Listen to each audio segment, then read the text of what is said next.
Tell us the name of the suburb. We don't do that to the elderly. No, you don't know. You don't really know. We don't do that to the elderly. You don't know. Your I mind don't want is to be so broken. responsible for you being on your own. Your mind is so broken. You don't even remember what you said. Do you actually interact with anyone outside this app? Do you? I don't think you do, no. I'm about to get on an airplane to go with my family to a resort. Does that count? I'll check in from the resort. Will you be happy to talk to us, sir? Is the part of the I want to show. Is the part of the nursing home excursion? Is that what it is? The excursion of the nursing home? The funny thing is that I do think that Soren is an anti-Semite, but it's like a very mild one. Not a mild one, no. He's a sick one. It's a psychiatric disease.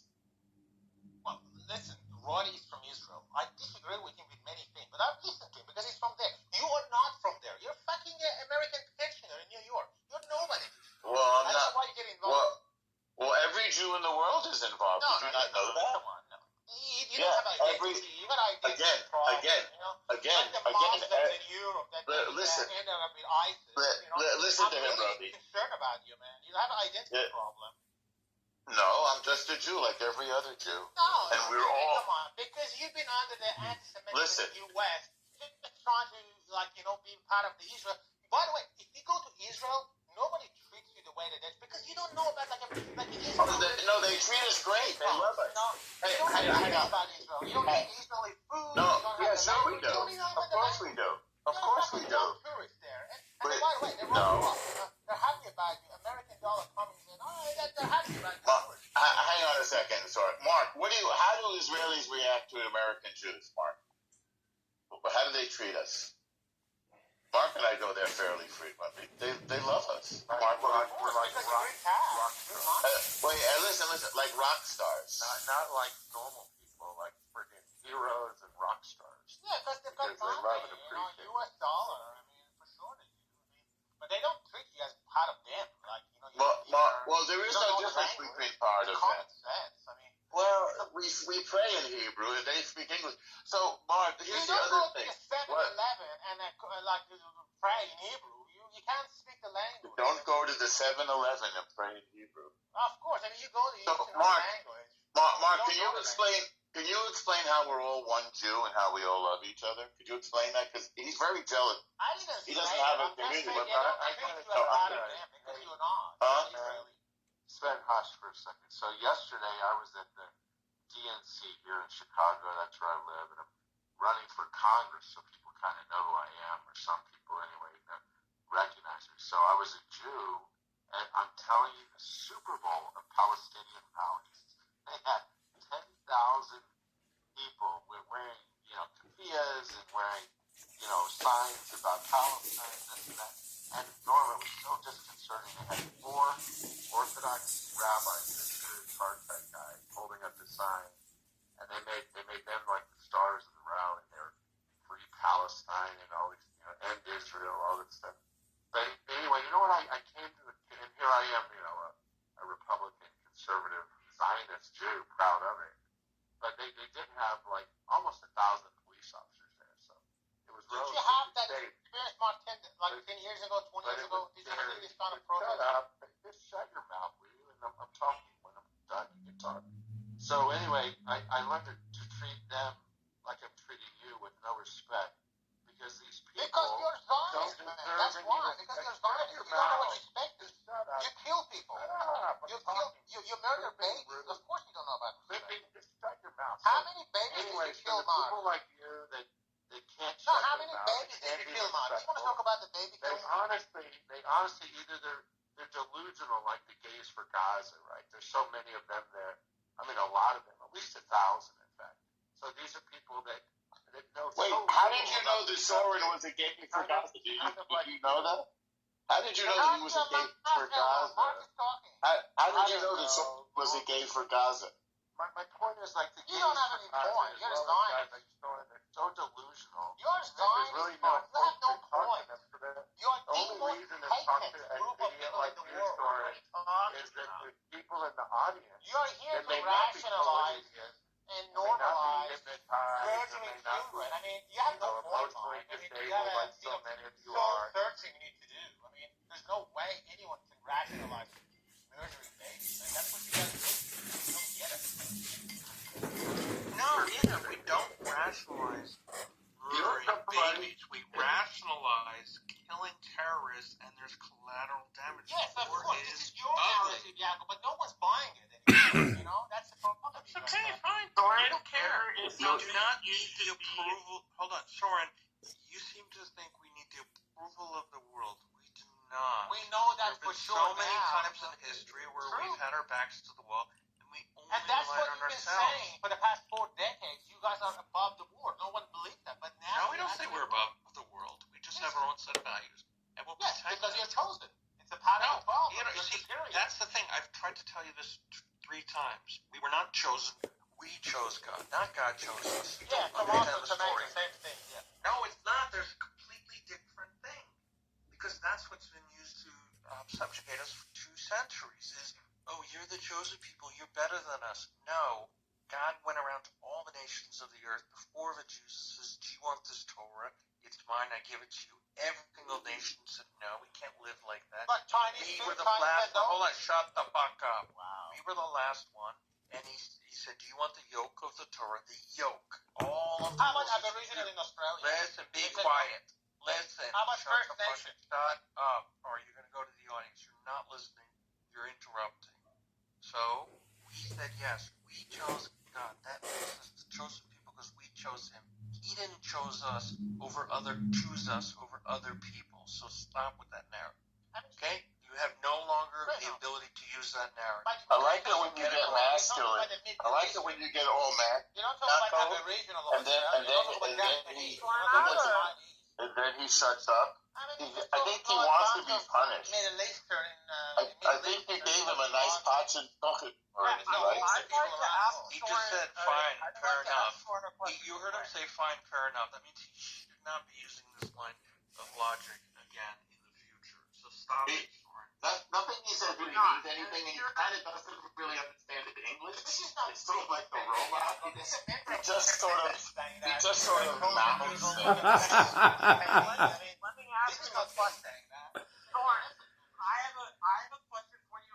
How much do you know about urban combat over the last, say, 5,000 to 7,000 years, give or take? Well, Marshall, he I know knows what nothing happened about in Iraq peace there. War. What kind of question is that? But Marshall, you're trying to. The problem is that we have 2024. We have a different moral benchmark. We can't use the same morals that we had back in 40s. I don't know if you realize that this is. Soren, you're exactly correct. Hold on, Soren, quiet. Soren, exactly correct. Because we have better weapons, okay? We can target better, right? But you don't use that. That's a problem. When you are able to assassinate anyone. Soren, do you think they're actually carpet bombing the area? Just quick question. Well, this is not me saying. This is Biden saying indiscriminate bombing. I mean, I don't think they know what carpet bombing is. no, I didn't say carpet bombing. I said indiscriminate. Okay. You know, So, bombing. It's not indiscriminate. It uses munitions and JDAMs, which are intended to collapse the tunnels. Again, the point of asking how much you knew about urban combat was to indicate that no matter what period in time we are at, urban combat chews up and spits out the innocent people in the city. It always has and it always will. And it doesn't make any sense to think that we are somehow better than our predecessors. True, Marshall. Way more fucked up shit than this dude's now. That's why I the just U.S. got a guy government. who was a Syrian. He But literally spied we can't make the same mistake over and over and over. And That's I- why the and U.S. it's not Not the a same mistake, thing. Soren. No, Stop interrupting, sir. Hold on, guys. Urban combat. Quiet. Okay, Marshall. Angriest day. Okay, Marshall, let's hear from Kristen because she's new to the stage and that's not a chance to talk. I would thank you. I would love that. And I can also be shut down too. No big deal. I am a girl and I'm sensitive, but also I can hold my own. But that's okay. We can all have a very healthy discussion. I'm wondering, Soren, I see in your oh wait. Oh, okay. I'm sorry, I thought I had a notification on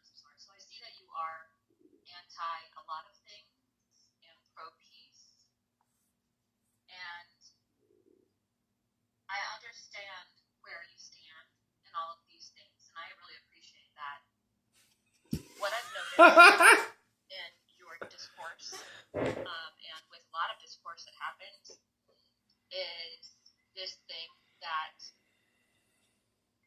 waiting for the other person to finish is difficult. And I know because we have very, very ferocious feelings. I have ferocious feelings too, to the point where I'm like, I will defend them in real life. Like, yeah, I'll defend them, with my body if I need to. And I know a lot of people feel that way as well. It doesn't mean that I'm right or wrong. It just means that that's what I feel, and certain rights and responsibilities I take very seriously.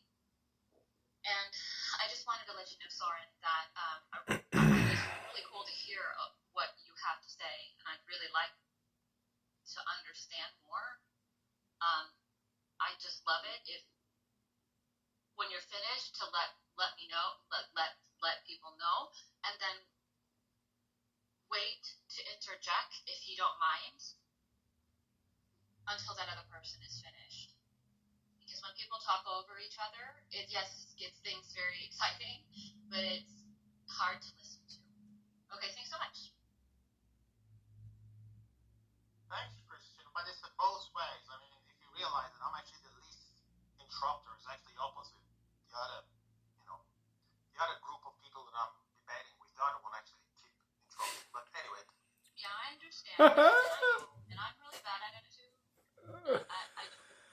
Oh, poor Soren. You're so full of shit. You interrupt all the time, you fucking rat. Wow, calling me a rat. Imagine you are. You're a Persian fucking rat. You're a fucking dirty dog is what you are, you dirty snake in the grass.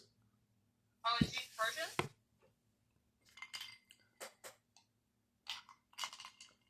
Wow, calling me a rat.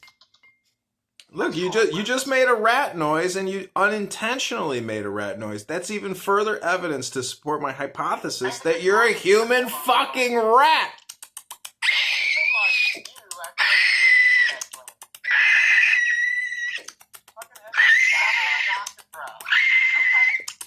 Anybody got any cheese for Soren? Anybody got any cheese for Soren? He's a fucking Persian rat.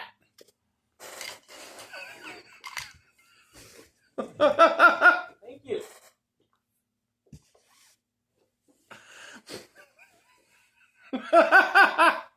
Marshall, I'd love to hear what you were saying before. I knew you were putting it in historical perspective with urban warfare.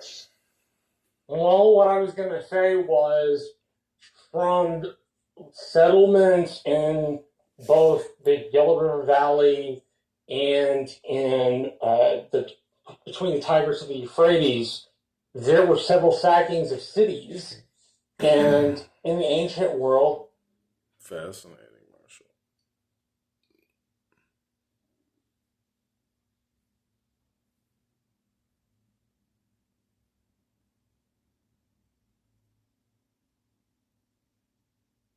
Or a path you can take and I benefit as well. That's where I think the freedom lies. How can you softly influence people to your side rather than threatening them?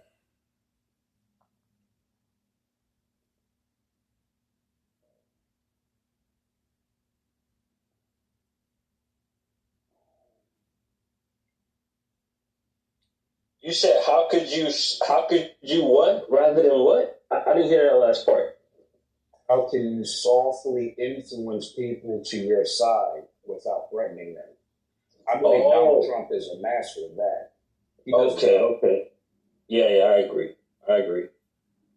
Yeah, that's a good one, because I always wonder, like, I watch, like, certain shows, and, like, it just seems like violence is just the fastest way to force people to, like, to impose your influence on people. Like, I'm just gonna use, but like that's why you said without threatening them, right? Because the threat of violence is always there. You can either go to jail or, like, yeah. So I totally agree. Yeah, he's been able to influence a lot of people without having to threaten them. Yeah, it's noteworthy. Definitely. But it's the presence is always there. It's always inside that glass, ready to be broken in case of an emergency. And I think that's the only that's your bargaining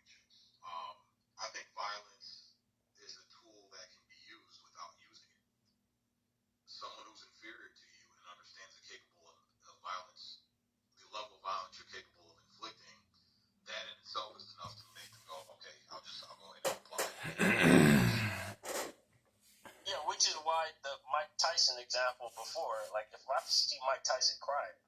I'm not going to test him because I know what he's capable of. Right. Yep. Exactly.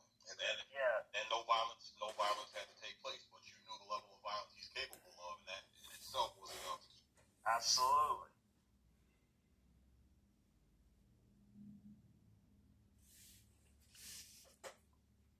So you guys talking about the topic? Yeah,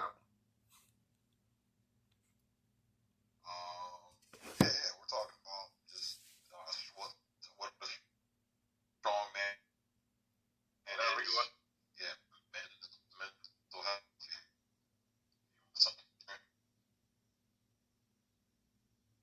What's going on, baseball? Jason, Angel, Wesley, Ludwig, Node, Eurovision success. What's going on? What's up, Doc? So I know KK about to say some smart shit because Uncle KP the 8, my ass about to nod off. I'm like,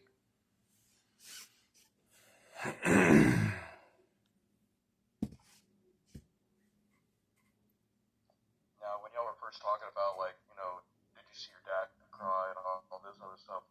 I never saw my dad cry, and my pawpaw, when my dad got killed and Mamaw passed away, he never cried, but he was fixing a drive shaft under his tractor one day, and a rattlesnake got underneath there with him, and JJ, his bulldog, went underneath there and got the snake away from him. The snake got JJ, and JJ got the snake, and that was the only time I ever saw my pawpaw cry, was over that dog.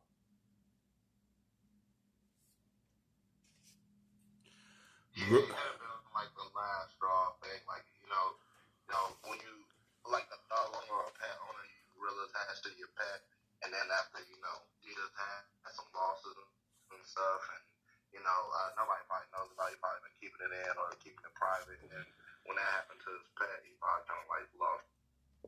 Grown men do cry, Mr. Lebowski. Grown men do cry. I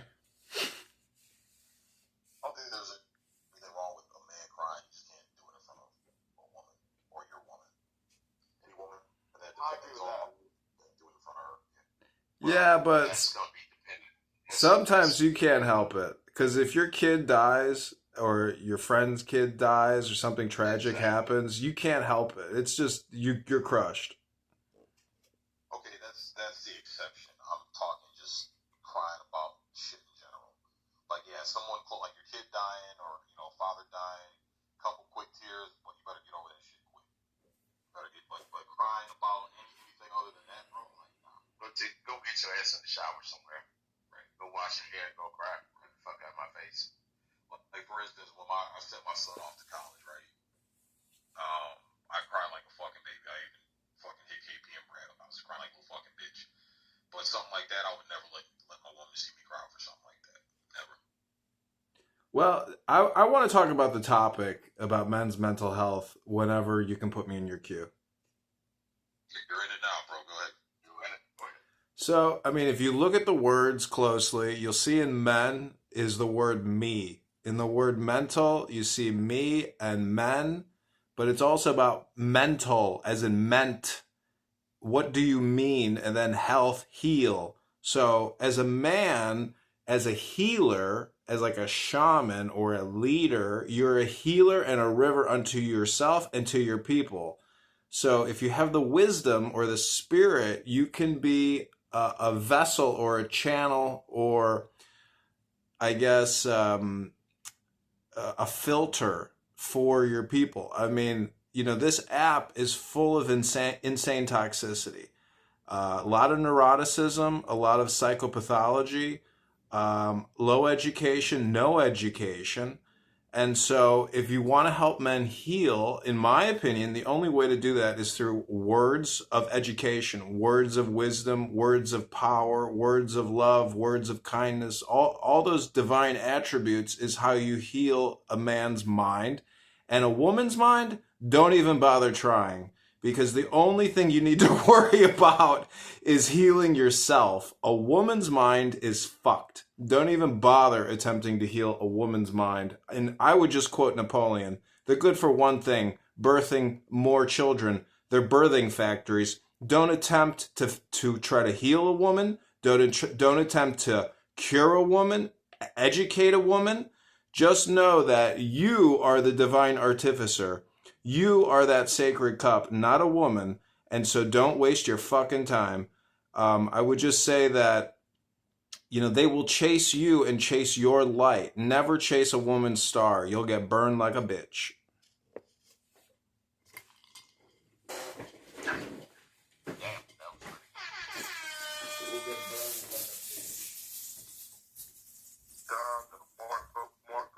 Right, that's exactly what I was thinking. Out of everything he ever said on this whole app, that was the brightest shit I ever heard from you.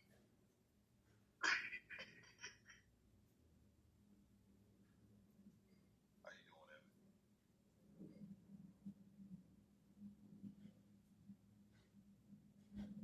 Oh, man.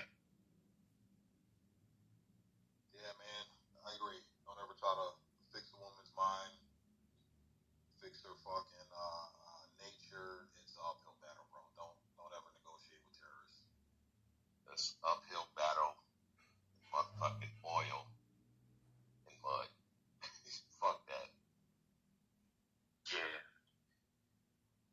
So I'll ask this, right? And so how do this might I don't know, this might be a stupid question, man. But I'm gonna ask it. How do fathers contribute to their daughters the way they are? Like the city girls that we see today, like how do, because ultimately Don't raise them to be city girls. Simple. Yeah, fathers keep daughters off poles and fathers out of jail. What was that last part? You said fathers keep what? Fathers keep daughters off the pole and sons out of jail. Yeah, but I think, okay, so I've seen certain fathers, they, call their daughters princess, and she's my princess, you're a queen. And that suggests that implies a level of entitlement, because like a princess is supposed to be treated a certain way, right? So, and this is the thing, I'm not passing any judgment. I'm just trying to understand, like, because a lot of us. It took him 4 years and 50 phones. I don't want to use that word complaint, man. We take issue with the level of entitlement that a lot of young ladies have. So, like, I just want to know, what portion of blame do we as fathers and men have? Like, when you're calling your daughter a princess, and that sinks into her consciousness that I'm a princess, and like she expects princess treatment from every guy. So it's like I'm just trying to understand. I'd love to hear you speak that, Vic. Let's hear your wisdom. I'm sure it would be great. How do men contribute to this level of entitlement? Well, the entitlement part of that, and Brad can speak on this as well because he has daughters, if he wants. I'm the king of the castle. So you always gonna look up to me. How I treat my kingdom, the queen, and my princesses, that's how I expect you to get a man. If this motherfucker can't measure up to me, you don't need him. You follow me? The words are king and lord, or lord and king. That's the perspective you need to have. Is you need to cultivate a personal perspective of lordship and kingdom or kingship. And outside of that perspective, it's all beta. Well, there's got to be a balance. Real quick, Morningstar. There's got to be a balance, and I get what you're saying with the entitlement, because this is what's going on with modern women right now. Because we have to the moon and back told them they're princesses, they're queens, all this other shit, but we didn't provide that balance. And when you don't provide that balance, that's with anybody. Even when you raise kids, if you raise your kids, you just kind of, and this is this new generation, this is participation trophy.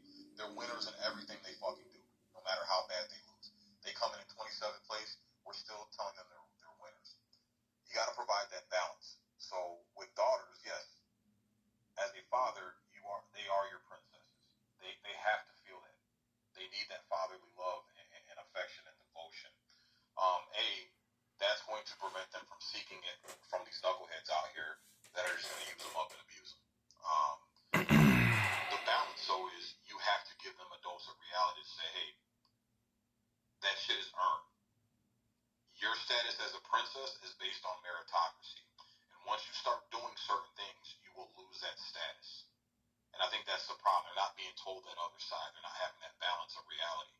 And I think that's where fathers need to really, really, really hone in and really get to that level with their daughters. For instance, I thought about this. I've got boys, but I've thought heavily, what would I do as a father to daughters, to girls? I wholeheartedly believe that I would just be honest with them and say, hey, in order for you to get this royalty status, you have to conduct yourself a certain way. So if you want the chivalry, you want the special treatment, you want that royalty treatment, you have to earn that. And you have to act like a princess if you want the princess treatment. The minute you stop acting like that, you want to slide over into this modern woman, city girl, boss bitch, fucking, gutter whore nature, you put on that uniform, then don't expect that fucking treatment. And that's how the real world works. See, it's hard for me to even think about that. The father felt they attention up to where girls ain't so thirsty for a guy to attention, like he said, and keep their clothes on. But the part that's missing is, in a few generations ago, like the mother would teach the women how to be wives. They would teach the daughter how to be wives. The kitchen duties, the cooking, and really build them that wifely, character. And the father was there to show them that love and attention from a male figure. So then they ain't thirsty seeking it. So that's the part that's missing. Once you have both of those parts, that build a real good character in there. But it's missing from today's era. And Morningstar, you stole it right out of my damn mouth. Man, those are some solid ass answers, man. Like solid. And here's the thing, Wayne. You will see a lot of guys say the princess and all this stuff. But are you lording over your kingdom? You there, 2 days a week? Every other weekend? Y'all, come on, man. No. Absolutely. And you have to have that dominance and control over your household in order for it to work. I've dated women who have been raised in two-parent households before, but they had a weak father, and it showed. It showed. They need the example to see how a king rules in his kingdom. If she's going to be a princess, they need to see how a king actually rules. And yet, you're right. I think that was Morningstar. That's where the mother comes into play. She's got to see that example of how you dominate and how you rule your household and the leadership that you have over your wife. To make sure things are running smoothly. Setting up that structure, setting up that rigidity, setting up that solid foundation. And not only setting it up, but sustaining and maintaining it as well. If you don't set that example, it's, all that princess shit and all that, it's going to go by the wayside, and you're going to have what you see, which is, these bratty ass bitches making a bunch of horrible decisions, even though they had two parents in the household. Pretty much, you got to see that strength coming from that masculine strength coming from you.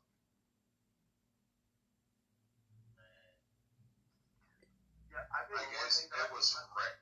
Go ahead, Doc. I'm sorry. Go ahead. I was just saying, I agree with, being a king in your own domicile. But when you're talking about, these queens or princesses, yeah, okay, you treat your wife like she's a queen. You treat your daughter like she's a princess. But they still have to, cook their own food and do their own laundry, right? They're not just princesses and you just give them everything they want. They don't want to clean, so you got a maid, all this other stuff. No, I think you're missing the point of it. Like Sig said, you rule over your home with strength and love. Because that woman who's under you, your wife, or whatever, baby mama structure, whatever you guys got, she's going to be subject to you and teach those girls how to be little girls, how to be teenage girls, how to become young women, and to act right. You're not out here twerking your ass. You out here, hey, this together. Let's bake a cake. All that kind of stuff. Because guess what? It's all out of respect for the king. You got to show them what part they played in helping that king. Basically being a helpmate. And it's literally the Adam and Eve. Eve was designed to be a helpmate to Adam. And Adam was the male human that ruled the earth. And Sig has met one of my daughters and how she acted. Quiet in motherfucker. Do you think?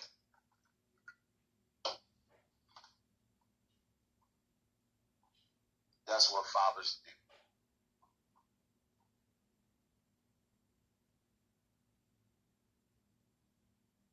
Now, boys, I can't say shit about because I ain't got no sons. None. So, it's way easier with boys, bro. Way fucking easier. The biggest thing with boys is just setting the fucking example, man. Setting the example, being consistent with them. And it's easier with boys because they're going to try. And boys, you can put hands on and not be upset about it. But I think the most important thing you mentioned is the L word, love. That's the biggest lesson I had to learn as a father raising two teenage boys. Because the way I was raised by a single mom who disciplined me out of sheer emotion and frustration and anger and anxiety because she had too much weight on her plate because she's trying to wear pants like a fucking man and run a household, which she's not designed to do. The discipline that came down to me was not out of love, and I had to learn that lesson that, hey, when I discipline my boys, it can't be out of frustration, it can't be out of anger, it can't be out of anxiety or a sense of being overwhelmed. You have to discipline, and you have to teach, and you have to coach with 100% intention, pure intention of love behind it. Doesn't mean I can't get in their ass. Doesn't mean I can't fucking fold them up physically if I need to, if they get out of pocket. But always remembering that, hey, when you have to go to those extreme measures to discipline them, you always got to follow that shit up with love and let them know, like, hey, yeah, I got on your motherfucking ass. Yeah, I had to lay your ass out. I had to knock a couple teeth out of your fucking mouth. But this is why I did it. This is why I did it. Moderators, can I jump in the queue here? Let me know when I can speak. Bro, there's no queue. Just go ahead, man. It's all good, man. So when I was at Fort Benning doing infantry school, the only book we were given was a pocket-sized Bible, which had the New Testament and then the Old Testament.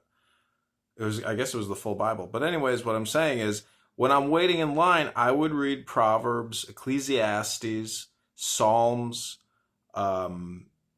the New Testament. And what I'm trying to say is that if you have mental health problems, or you have motivational problems, organizational problems, physical health, cleanliness, if you easily angered, if you drive and you have anger management issues, if you have road rage, what I'm trying to say is, as the metaphor is a cup, and it's essentially neurolinguistic programming.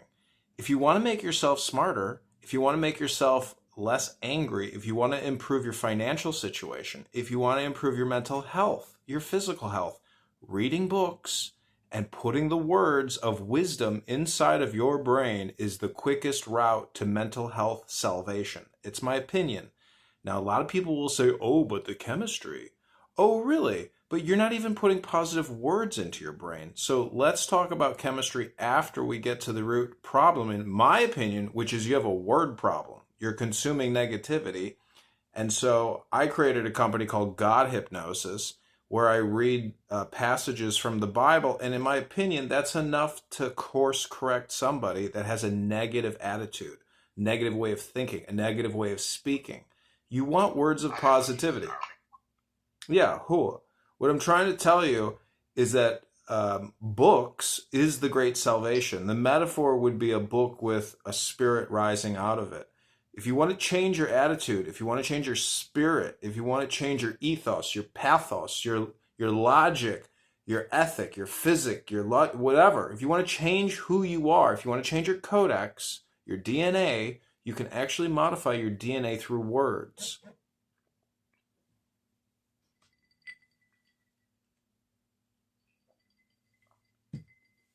This Benning is Georgia, right? Yep.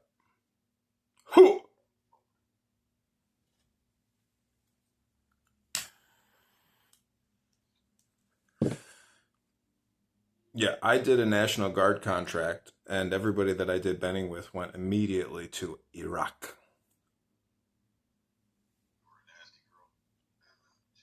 Yeah, I was like, so wait a minute, I have an option of doing a National Guard contract versus an active duty contract? I think the National Guard contract might be safer, smarter, better option for me. I'm gonna tell you some weird shit. I have never seen a motherfucking insect turn belly up and die. This motherfucker just laying here dying on my goddamn table. It's a fly outside on the fucking deck. Just laid on the table dying. Okay. You mean like Edmund's army career when he joined the Nasty Girls? Yeah, I have no Army career to really speak of. I have experiences. I have over 1 year of active duty training. 12 months active duty training.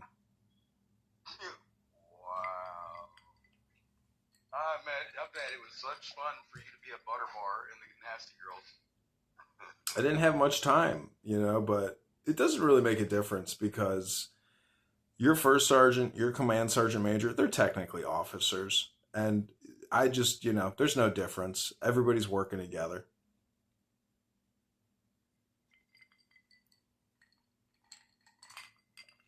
I don't know. I think we might need a few more paragraphs of that one to figure out your mental health on that one, guy.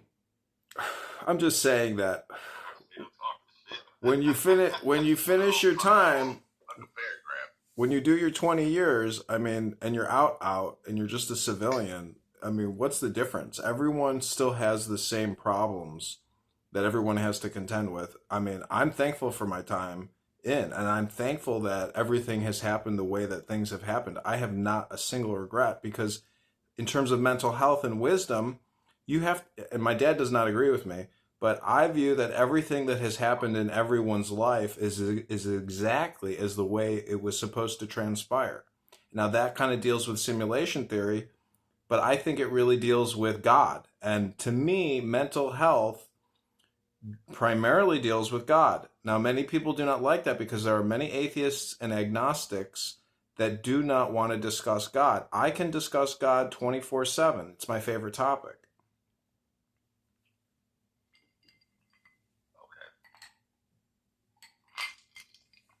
That's how you get your mental health.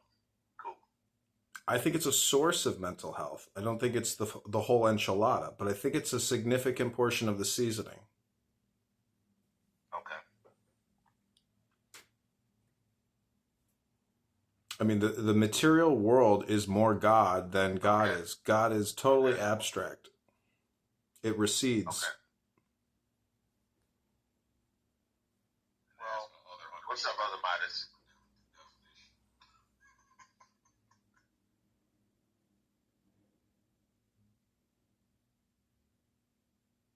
Whatever floats your boat to get your mental illness, I know some people rely on God, and that's fine and dandy, whatever floats your boat, but there's other alternatives out there, man.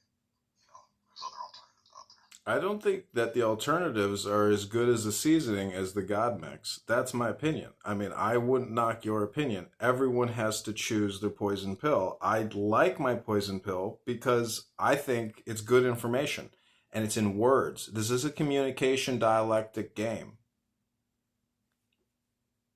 Right, and again, like I said, you're talking to someone who took an almost decade-long journey to fix their mental health and get their shit together, and there wasn't an ounce of God involved in it. I resemble that remark. Well, not the last part. Like I said, I'm not going to go as far as to say God is not a solution. I think it is a solution to many people, and if that works for them, fine. But it's not the end-all, be-all, because we clearly have evidence that there are people who don't believe in God or don't subscribe to God, and they're capable of working through their demons to get through their shit. No, that's fine. I'm just saying that in terms of the theater, I'm an actor. I like the performance. And so to me, the words are very important. Now, God is technically a category of content. I'm just saying, your opinion is your opinion. And I don't think that your opinion is correct, but I think my opinion is also incorrect, meaning that I'm not an all or nothing person. I think anybody who is an all or nothing person is generally really fucked up. You have to operate in the gray zone pretty much in everything. And that is the division between the black and the white, or the dark and the light. It's the crack.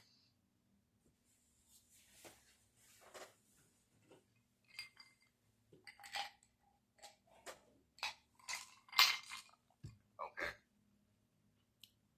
Yeah. The crack. I like it. I mean, in Hebrew, it's called tzimtzum, or essentially it's a circle with what's called a radius. The radius is essentially you. Keitel.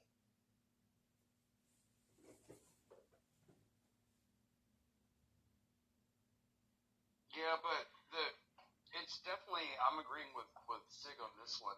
When it comes to like theology and like your belief system, and always relying on that belief system. I was a very devout Christian all the way up until I got out of the military, and then it became the time I started questioning that, and wondering, like you said, the Godisms of like if everything that was meant to happen was meant to happen.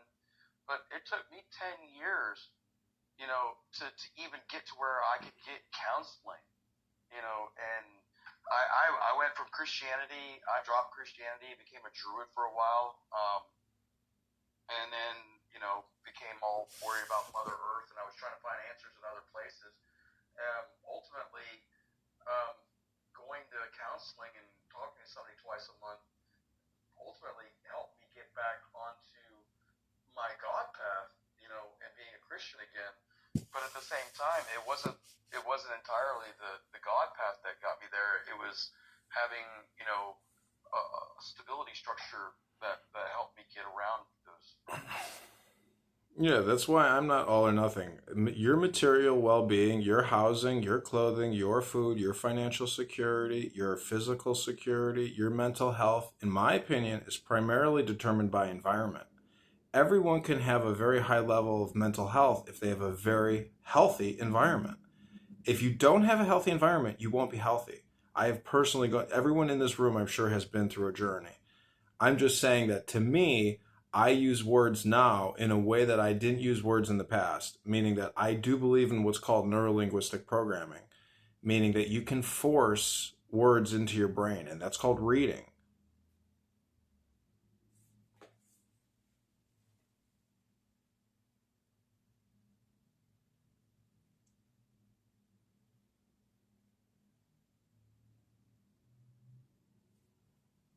So I guess what I'm really trying to say is, like, if you like a 5-star dinner and you enjoy Thanksgiving, a gentleman, if you want greater mental health and satisfaction, strength and courage and joy and love in your life, you have to read more books. There's no greater alternative.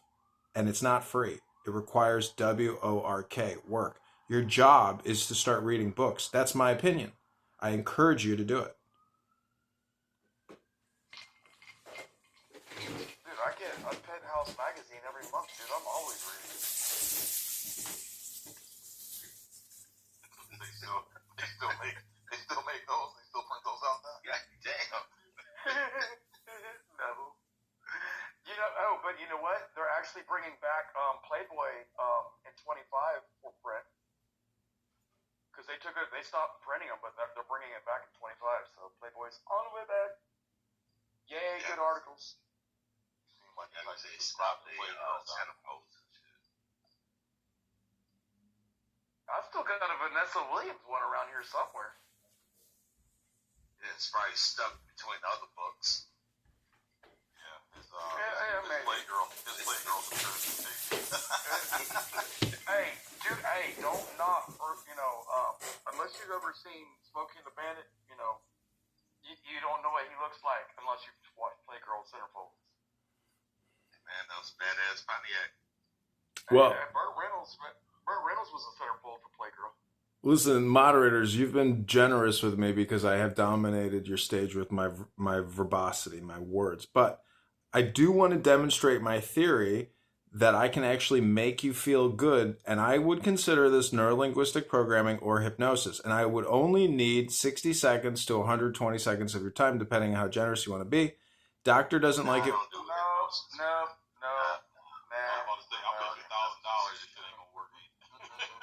Well, see, no, this would be hindsight bias, meaning that tomorrow you would be like, yeah, actually. I said 5. I put up 5. Go ahead. What I'm trying to say is I can program you through words, and what I'm saying is tomorrow when I can, and what I'm trying to tell you is tomorrow when we speak again, you'll be like, yeah, I liked what you said. Well, let me ask you a question, John. As many times you and I talked, on the phone, not on Clubhouse, but and then on Clubhouse, and then I've known you for well over 3 years now. You've had 3 years. Do you think that you've linguistically programmed me? No, I'm saying that I think that. You lost that was right there. There you go. No, I'm just saying that everything's pretty short term. Long term programming requires just constant short term programming. Well, short term, hey, I'm not giving you my phone number, so no, you're not gonna do that bullshit here. Well, I mean, the thing is, if you can't, you ask a question. okay, well that's fine. I mean, according to your non-cue thing, you can just say whatever you want. I could just start reading it, but I'm trying to be respectful. And yes, you are respectful to ask if you can do something, and I just said no. So now if you do it, now you're being disrespectful. I agree, but I'm not going to do it. But my point is, if you would permit me, I'm trying to get back to the title, which is Men's Mental Health, because I have. Let me tell you what I have. I have these little 3x5 cards that I bought at a bookshop, and it's just passages. It's basically cue cards or cliff notes of the Bible. No.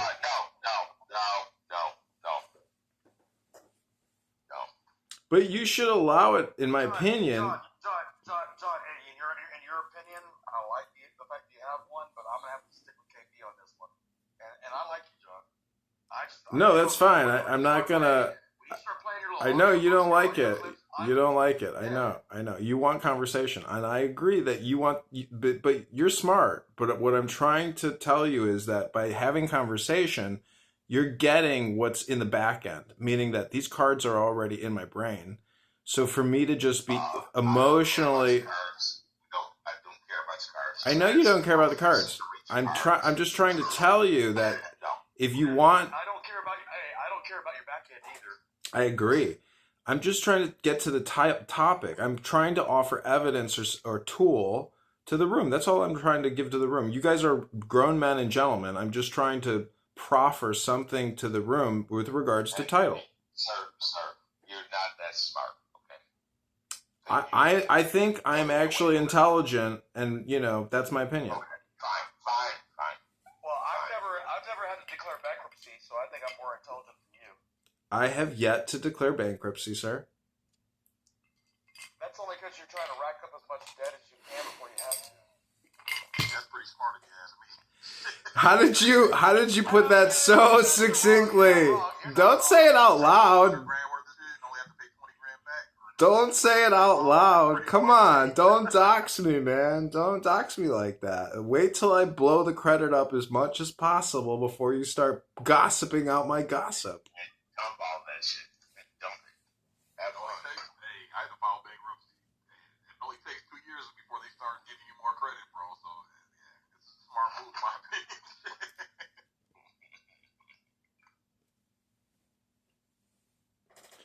I mean, that is one thing. That was what screwed up about my mom. When she and my dad got divorced, she had to declare bankruptcy. And that was in 1991. And, dude, in 2001, she was worth like $20 million plus in the bank. And she went to go get an apartment, and they denied her because of her fucking credit. And that was from 10 years before. And she had already made millions back and paid all the debt off. And they were still fucking with her credit. She must have filed her credit the wrong way because it's only 7 years, bro. Yeah, bank. 10 years. Yeah. Depending on what you file. What the most common one. What is that? Chapter 7, I think, is the most common one. 11 is a structured settlement. 7 is outright bankruptcy. 7's very rare. So I don't know, was she running a business or how did she file it? That's what I'm saying. No, she was. My dad made her a single mom because she was a really important businesswoman, but he was also a nurse anesthetist and made $250,000 a year with his own anesthesia business. And so he made her quit her job and become a stay-at-home mom.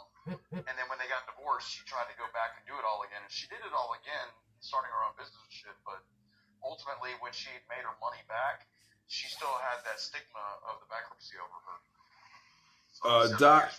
Doctor, can I mention something about your mom's willpower? Because you've spoken about her so many times. How do you think your mom's willpower, where did she get her energy or drive from? Her dad. And the fact that her mom died when she was 13, and then her dad died when she was 21. And there were no grandparents, there was nobody left, and she had 2 kids, and she just had to fucking use the old expression, pull herself up by the bootstraps, and she did. No, but I mean, that couldn't be like her main generator, these deceased people. Like, was she a God-fearing woman? Actually, my mom believed in Buddha.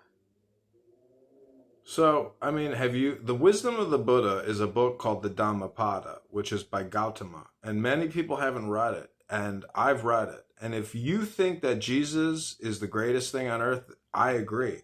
But until you read Gautama, I don't think you understand that he predated Jesus by 300 years, and I think it's totally possible that that book circulated to Jerusalem, and Jesus read the writings of Gautama.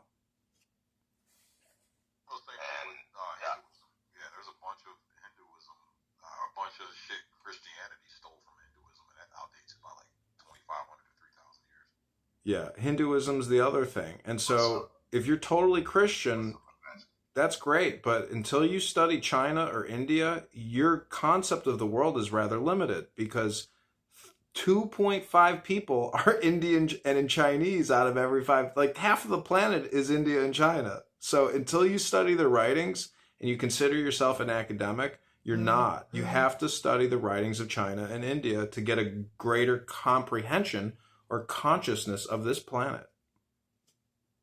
What's going on, my fast? What's up, brother? Well, I mean, who doesn't love, Confucius? Man goes to bed with itchy butt, wake up with sticky finger. I love those kind of sayings. What you saying, my fast? I said, what's up? Oh, man. Same old shit. Just chilling. Man with hole in pocket, feel cocky all day. Man with hole in pocket is broke. Man with hole in pocket knows that from nothing comes something. That's the truth. Opposites, yin and yang, black and white. Look at this room. This is a milieu. A man who farts in his pant has a cent in his pocket.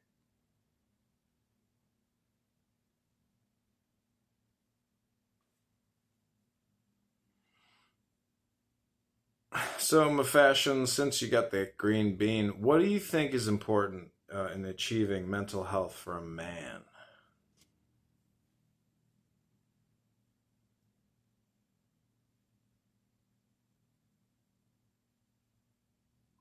It's silence. I agree with him.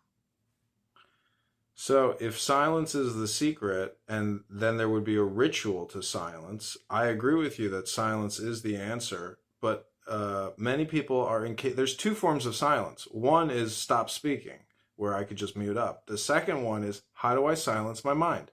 That is the essence of meditation, which in my opinion is the fundamental achievement or objective of all men's mental health. Silence. And you won't shut the fuck up. So, there you go.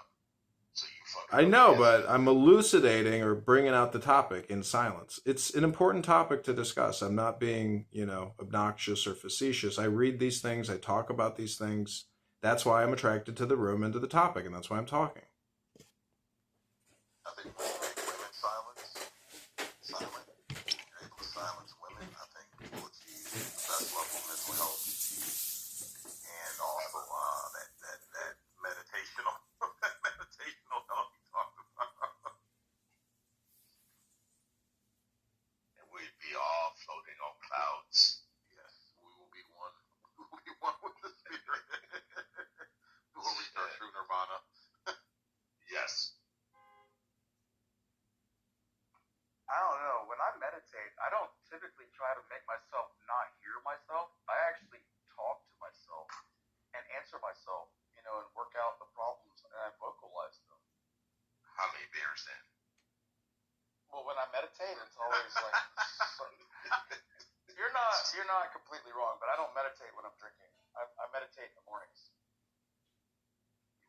How many beers in?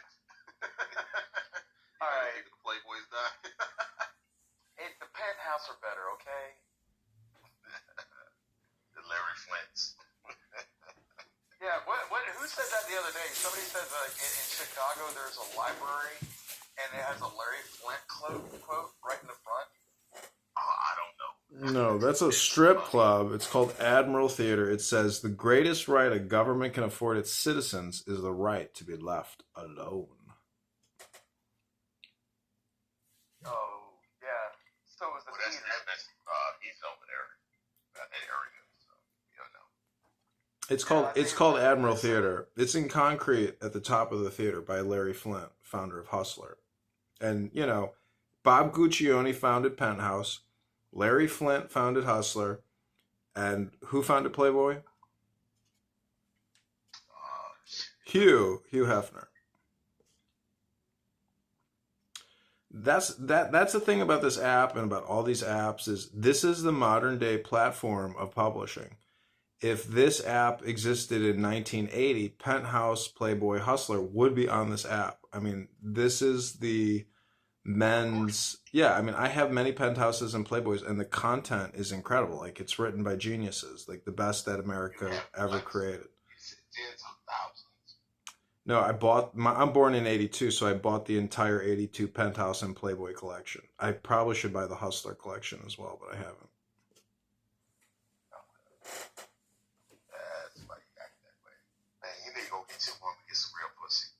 Bro, for many years now, the Lady Hawk, my sailboat, has been bringing that pussy to me. No, I ain't talking about your left hand. You know, Mary and her sisters so motherfucking 4th Street. Just saying. No, I would like to get married. He's got a 22-foot sailboat that he has at a marina that's right next to a really nice restaurant, and then like half a mile from the beach. And dude, he sent me pictures of this shit. It's a nice little sailboat for, you know, as small as it is. It's a nice one. But he'd be like, man, this bitch. And he'll send me pictures of him and some chick, you know. He's like, man, that bitch. Okay, now that boat get him some boat buddies. Oh, yeah. Boats will get you pussy easy, man. Yeah. Guaranteed pussy, man. But Doc, I gotta look at you weird now. I'm not sitting here talking to a man about his sailboat. Well, he doesn't know how to sail, and I used to be an offshore regatta. I was up for East Coast Sailing Club. I'm not talking to another man that owns a goddamn boat you cannot operate. No, I can't operate it. I've taken it out. I've sailed it. I've operated it. Oh, have you? That's new. I mean, I hired a captain for $300, but we did it. Well, if you're going to hire somebody, go ahead. I mean, if you plan on bringing bitches on it, motherfucker and fucking the shit out of me, You got to have a captain. You ain't got time. No, man, you fuck them right in the harbor. You don't take them out. You smoke weed. You have a joint. You watch the sunset. You read them some poetry. You close up the boat. You get on there and you do your business. Sailboats, yeah. Hey,